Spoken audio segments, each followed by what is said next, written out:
to Jerusalem, two blind men were sitting by the road. When they heard the Son passing by, they shouted, "Lord, Son of David, have mercy on us." The crowd told them to hush up. They shouted all the louder, "Lord, Son of David, have mercy on us." Jesus stopped, turned towards them, and said, "What do you want me to do for you?" "Lord," they replied, "we want our sight." Right off the Son had compassion on them, and he touched their eyes. Immediately they received their sight and followed the Son. Think on this a wee little bit.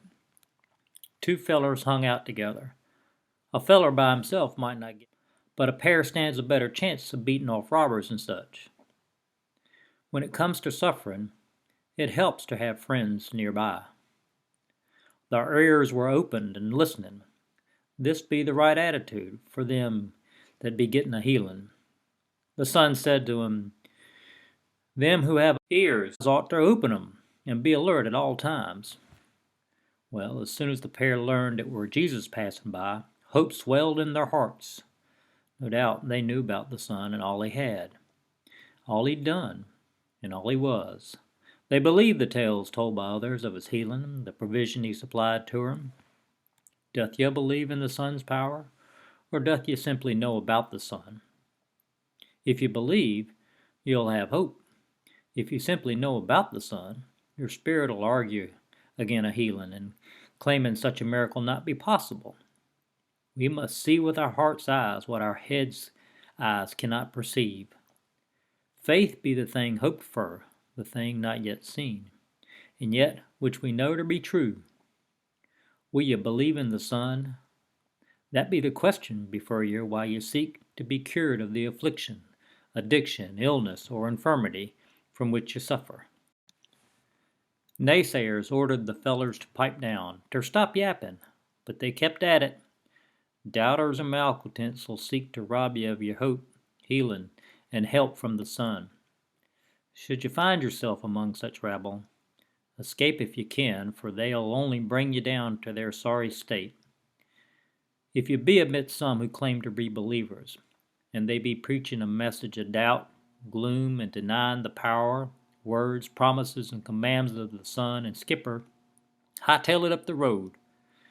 Many a feller, alas, suffers from the sorry sermons of them filled with doubts. Twice the pair asked for mercy. This be the key to healing. We all be reprobates and rascals in need of forgiveness and mercy from the Son. Not a one of us be entitled to anything but the lash. In humility and trembling, in reverence and fear, ask the Son for mercy, beg for it, and then expect it. The Son be a Lord of love. He'll always respond with kindness and compassion to them who believe. What do you want me to do for you? This always be the question put to us by the Son.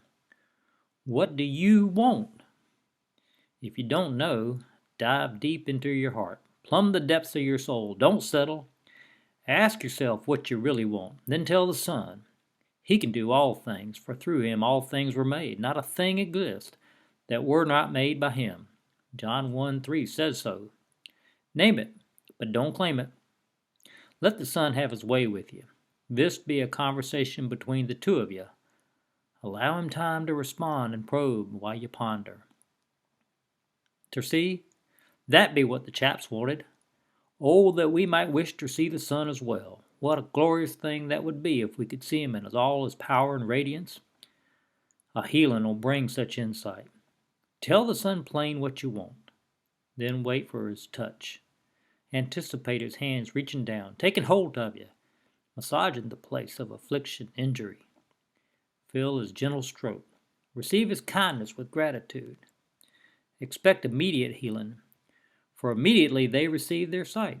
Not later that day, not the next day, not next week, month, year, years later, but right then.